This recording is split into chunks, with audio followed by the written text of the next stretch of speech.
For 4 years, Harry and Meghan's names stayed on the official royal website. Think about that timeline for a second and really sit with each item on it. The Oprah interview, on the website. The Netflix documentary, 2 hours of footage specifically designed to make the institution look dysfunctional and cruel, on the website. Spare, with every private conversation, every family argument, every intimate moment that most royal families would consider completely off-limits, laid out in a published book available in airport bookshops around the world, still on the website. Through every bombshell, every headline, every revelation that had royal watchers and ordinary Brits shaking their heads, the palace just left them there, listed, legitimized, still part of the official record of the British royal family, still searchable, still linkable, still carrying the implicit endorsement of the institution. I think you can summarize this trip in 2 words: desperation and failure. Desperation and failure. Yikes and double yikes! Desperation and failure, my goodness. That always bothered a significant number of people who follow this institution closely, and not in a petty or vindictive way. Not because of some personal vendetta against Harry and Meghan as human beings, but because that listing meant something real and specific, and the palace knew it meant something real and specific. It meant the palace, officially and in a format that anyone with an internet connection could access, was still signaling continuity, still holding the door open, still lending the credibility and the weight of the monarchy to 2 people who had spent 4 years doing everything short of burning it down. And now, quietly, in the way the palace always does the things it wants done but doesn't want to explain publicly, the page has changed. Him is known to hold a grudge, and more than that, he cannot forgive his brother for what Harry has put his family through. No press conference, no formal announcement, no carefully worded statement from a palace spokesperson explaining the decision. Just a quiet update to a website, the way you'd update opening hours on a small business page, and suddenly the Sussex section of the official royal website looks very different from what it used to. Royal watchers noticed within hours. They always do, because this is the kind of detail this community was built to catch. Social media lit up, the screenshots started circulating, and the debate about what it means started almost immediately, because in royal communications, nothing is ever simply a website update. Charles is not the pushover that the press seems to think he is and that they're trying to present him as being. He has not been taking his son's calls for some time now. Let's talk about why this matters, because the obvious read is, it's just a website. And if that's where you're landing, stick with me, because it goes considerably deeper than that. That page was not just information, it was legitimacy. It was the palace saying, officially, publicly, in a format that Google could index and journalists could link to and business partners could reference, these 2 people are still part of this. The royal connection still holds, and that connection had real, tangible, commercially meaningful value beyond the symbolic. Meghan is someone who's desperate for fame, she's desperate for recognition, she's desperate for money, of course, and status. Now, isn't that? For every business deal, every partnership negotiation, every product with a price premium attached, the underlying value proposition rested on that royal association, on the Duchess of Sussex title still meaning something concrete, because the institution that granted it was still, however quietly, acknowledging it and giving it visibility. When you remove that page, or significantly change what it contains, you're not doing a spring clean of the website. You are withdrawing something that had been silently doing real work for a commercial operation that depends on royal adjacency to justify its pricing. And you're doing it right before a planned UK visit, right as Harry and Meghan were apparently building toward a new public narrative, right when some observers were starting to think momentum might finally be shifting in their direction. The timing, as with almost everything the palace does, is not accidental. He is not allowing Harry to make hay while the sun shines and take advantage. And if he sees Harry, and if he sees the children, it's my understanding is it's going to be in very limited, constricted terms. This is also where Tom Bower's 2-word summary lands with the weight it carries. Desperation and failure.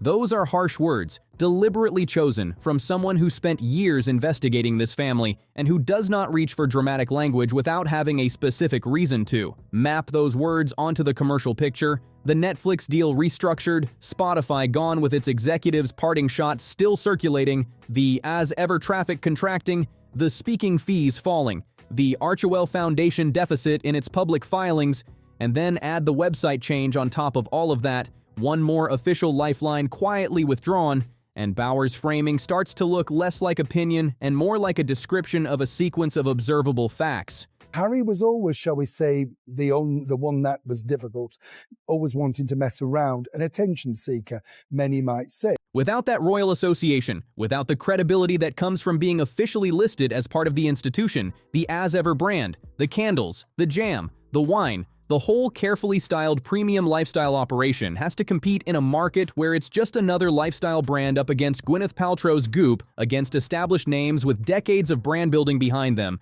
against dozens of other celebrity lifestyle projects that compete on product quality and customer loyalty rather than on proximity to a title. That is a much harder commercial proposition.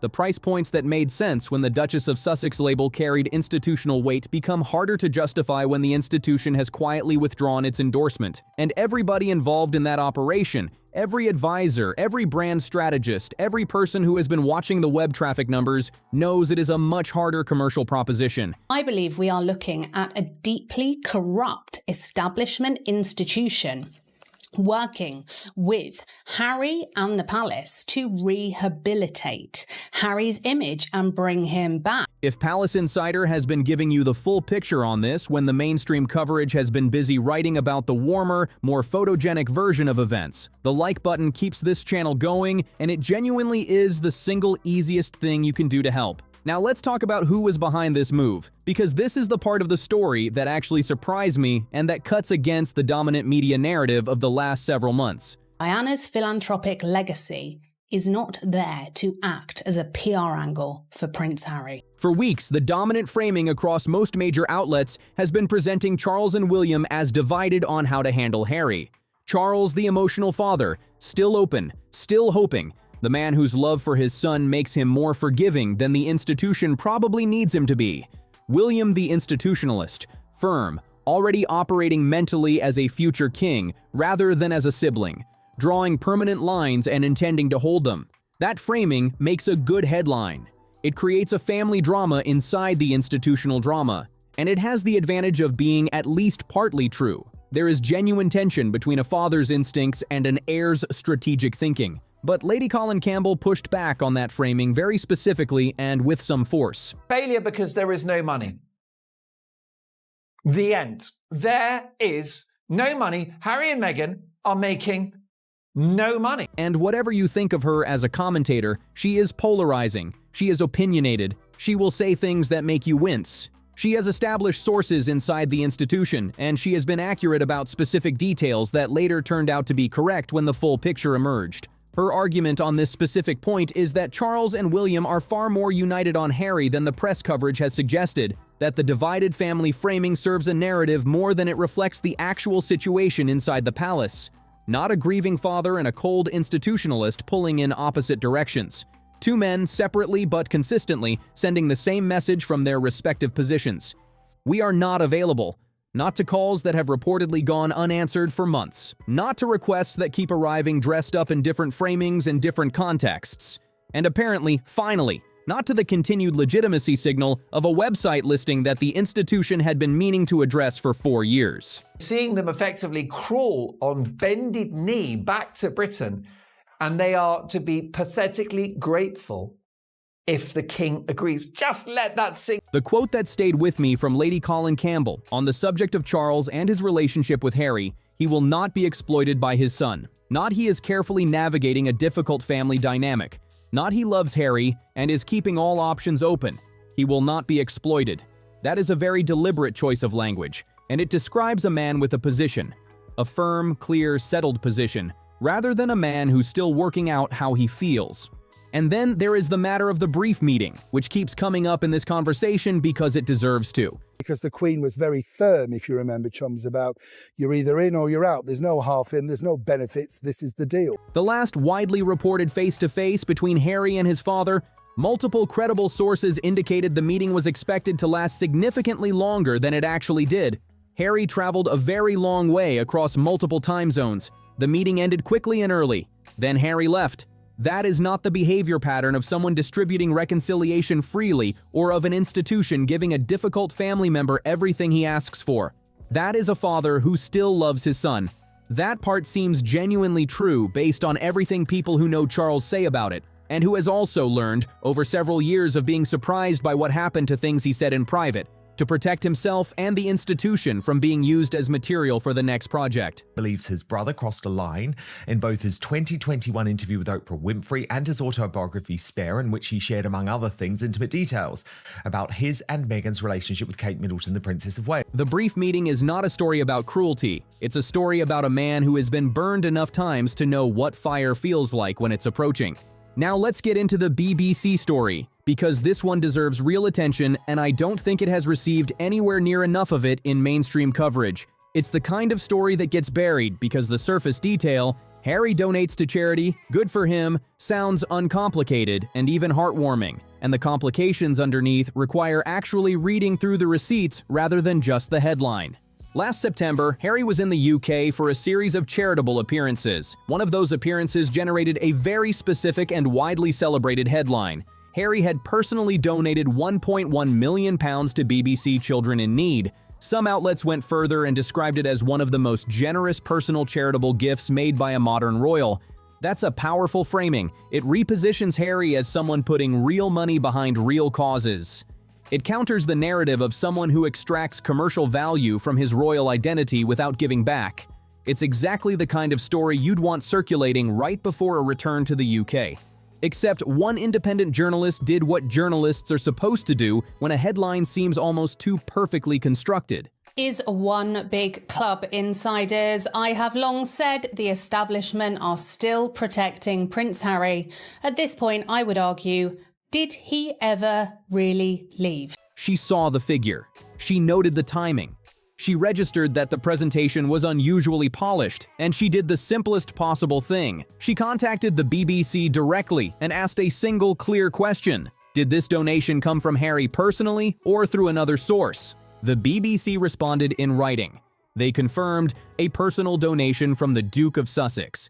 Then the fuller picture started to come out, because the funds, according to people who dug into the actual transaction, came through the Glenn Begg Foundation, a charitable entity connected to assets inherited from Princess Diana, not from Harry's personal finances in any straightforward take money from my bank account sense, from a foundation that exists because Diana left something behind when she died. Now, is donating through a charitable foundation wrong? No, not at all. Is using inherited assets for charitable giving wrong? Absolutely not. And there's a real argument that Diana would have been proud to see those assets going to causes for children. The Glenn Begg Foundation exists because of her generosity and her values, and using it for good work is genuinely good. But here's the question. Is a donation rooted through a charitable foundation built on assets inherited from Princess Diana the same thing as a personal donation from the Duke of Sussex in any meaningful sense? Those two phrases describe very different things. A personal donation implies Harry reached into his own finances and made a choice. A foundation donation means money moved through a vehicle that exists for the specific purpose of moving money to causes. Funded by an inheritance rather than by Harry's commercial earnings, the BBC had the transaction records. They knew where this money came from and what vehicle it moved through. They chose the phrasing that generated the warmer, more newsworthy, more personally flattering headline. And that choice is worth noting, because it isn't the first time the BBC's framing of Sussex stories has raised eyebrows among people who look carefully at the details. For people who had been watching the BBC's relationship with the Sussex narrative over several years, this was another entry in a ledger that had been growing for a while. And for people who cared about Diana, who remembered what she actually stood for, how carefully she chose her causes, how uncomfortable she was with the idea of her philanthropy being used for self-promotion rather than the causes themselves. The idea that her charitable legacy was being used as the fuel for a headline about her son's personal generosity, without that context being made clear, sits in an uncomfortable place. It's hard to fully articulate why it sits wrong, because the giving itself is good and real. It just sits wrong. And a lot of royal watchers, particularly those who followed Diana closely and who have strong feelings about how her legacy should be treated, felt it. Let's go back to the website and what it actually means legally, because there's a practical dimension here that tends to get lost in the symbolism, and it matters for understanding what this change can and cannot actually do. Harry is a prince by birth. That is constitutional bedrock, and it cannot be changed by King Charles acting alone, by royal decree, by a press release, or by updating a website. Changing Harry's fundamental status as a prince would require an act of parliament, a lengthy, politically complex, historically unprecedented process in the modern era that nobody in the current political landscape has shown any appetite for pursuing, and rightly so. So the website change does not remove anything from Harry legally. Prince Harry remains Prince Harry regardless of whether the palace lists him on their official pages or not. But the HRH designation, the working royal status, the formal recognition that comes with being listed as an active member of the royal family, those exist in a different legal context and are subject to different mechanisms of change. And here is the part that most coverage glosses over. Those designations are ultimately within the control of the sovereign, which means right now they rest with Charles, and in the future they will rest with whoever succeeds Charles. Which, barring anything extraordinary, means William. Which means every signal William sends right now, about how he handles Harry, about what lines he draws, about what kind of king he intends to be on this specific question, is directly relevant to the practical future of the Sussex titles in a way that Charles's current approach may not fully be.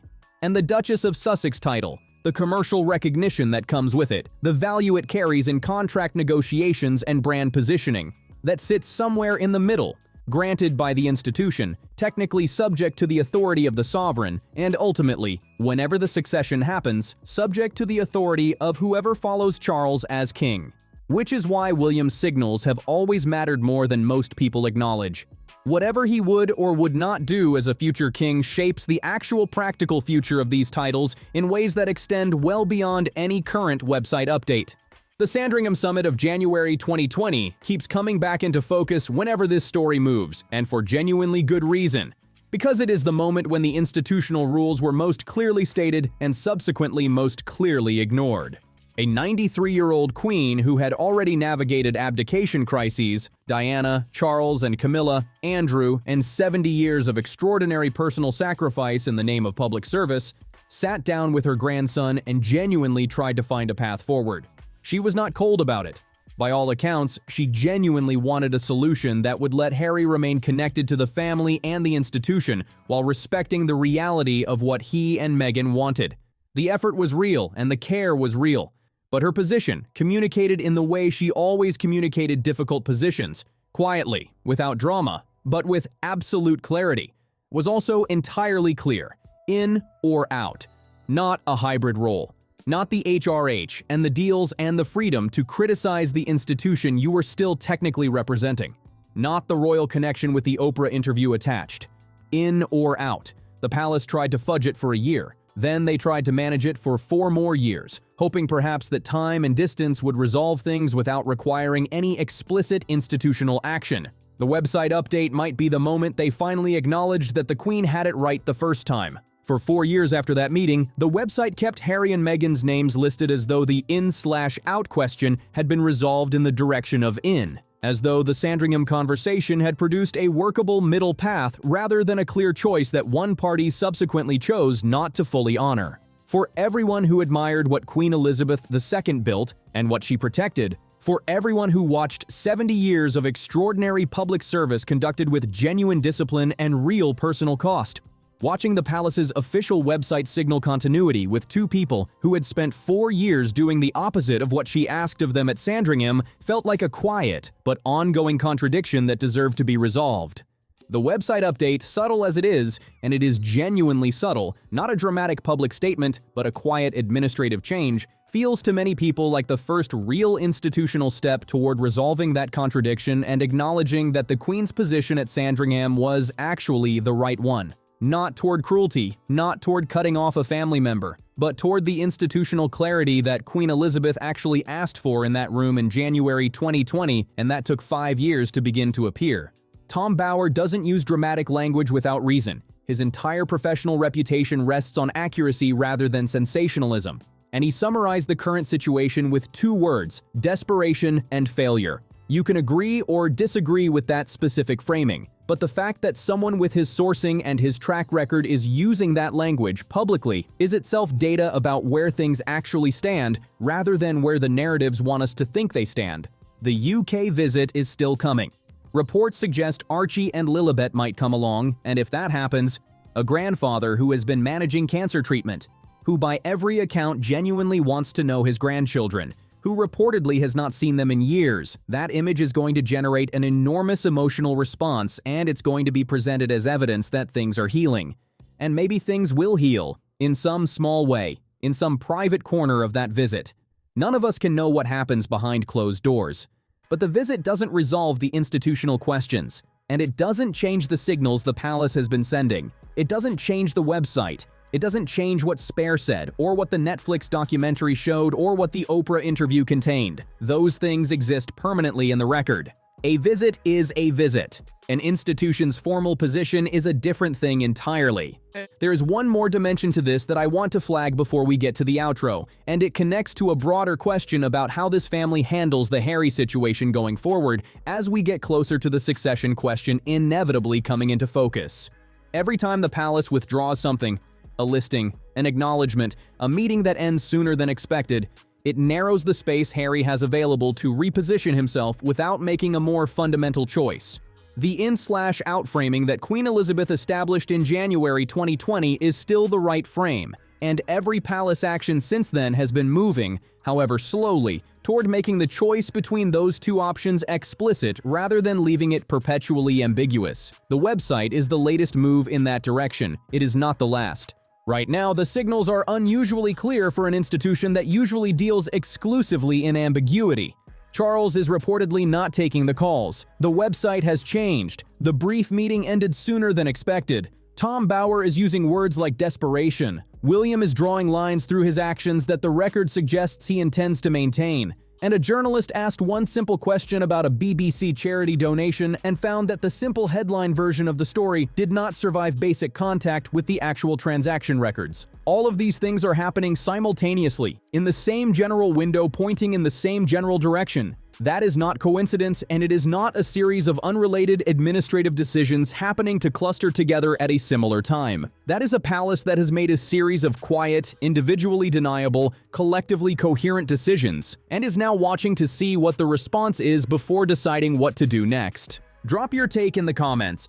Do you think the website change means Charles and William are now genuinely aligned on the Harry question? Or is it just routine palace housekeeping that's being read too hard by people who are always looking for signals? And what do you think actually happens during the UK visit?